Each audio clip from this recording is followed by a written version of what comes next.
Fir-raħal ta' Insielem f'Għawdex nistgħu naraw il-Knisja parrokjali u imponenti iddedikata lil Madonna ta' Loreto, kif ukoll il-parroċċa l-qadima.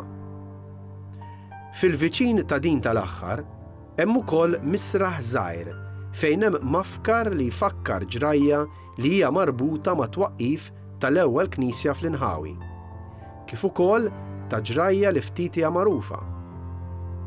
Il-mafkar li twaqqaf dan il-misraħ huwa magħruf bħala il-mafkar tad-dera. It-tradizzjoni ssemmi lil wieħed Anġlu Grek li kien joqgħod f'dawn l-Inħawi. Kien imdorri jmur jirannaġġ u l-mos fl-istess fetħa fejn illum insibu dan il-mafkar. F'dawn l-Inħawi kien hemm nixxija u allura kien post tajjeb ħafna. Jingħad li waqt li kien iħalli l-merħla tira, dan Anġlu kien joqgħod taħt siġra għad-dell u hemmhekk kien jgħid xi post ta' rużarju. Jum minnhom jingħad li ra mara libsa l-abjad u din qaltlu biex iwaqqfu statwa tal-Madonna fl-istess Inħawi. Jidher li Anġlu malajr aċċetta din it-talba u tkellem ma' sħabu l-bdiewa l-oħra u dawn flimkien ħasbu biex jagħmlu kif kien qalilhom hu.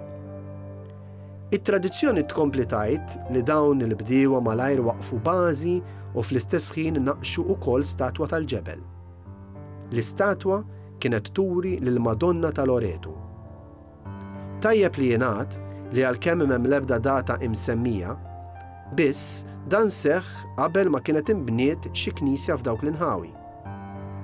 Barra minn hekk, dawn l-istess Inħawi kienu jagħmlu mal-parroċċa tan-Nadur. Aktar tard, il-kappillan tan-Nadur kien jorganizza pellegrinaġġ f'jum id-dera lejn dan l-istess mafkar, l-ewwel mafkar li kien hemm. Minħabba żieda fil-popolazzjoni fl-Inħawi, fl-1810 ingħata bidu għall-bini tal-Knisja, jiġifieri il-parroċċa l-qadima ta' Insielem. Kien imbagħad fis-sena 1998 li kien inawgurat il-mafkar li naraw illum. Dan huwa xogħol tal-artist Michael Camilleri Cauchi. Għalkemm il-mafkar kollu kemm hu huwa ħidma bejn diversi persuni. Id-disin tal-mafkar sar mill-perit David Malija, filwaqt li x-xogħol tal-ġebel sar minn Emanuel Saliba. Il-mafkar huwa interessanti. Il-bażi hija mdaqsa minħabba li huwa magħmul minn diversi statwi. Naraw diversi naġ li jirreferu għal fatt li r-raj Anġlu kien imur biex ikunu jistgħu jiraw u jixorbu minn nixxija. Fuq in-naħa tal-lemin tidher il-figura li qed tirrappreżenta lill-Anġlu Grek li qiegħed arkobteħ fuq il-ġebel. Fuq in-naħa l-oħra hemm il-figura ta' Anġlu li qed iżomm statwa żgħira li turi lill-Madonna bit-Tarbija Ġesu. B'hekk il-mafkar qed juri l-avveniment li jingħad li seħħ u li ta' l-ispinta biex Anġlu Grek jagħti bidu għad-devozzjoni lejn il-Madonna ta' Loreto u fl-istess ħin ir-raġuni ta' twaqqif ta' dan il-mafkar. Fuq wara hemm imbagħad arkata li fuqha naraw l-arma tal-Gran Mastru Ramon Perellos.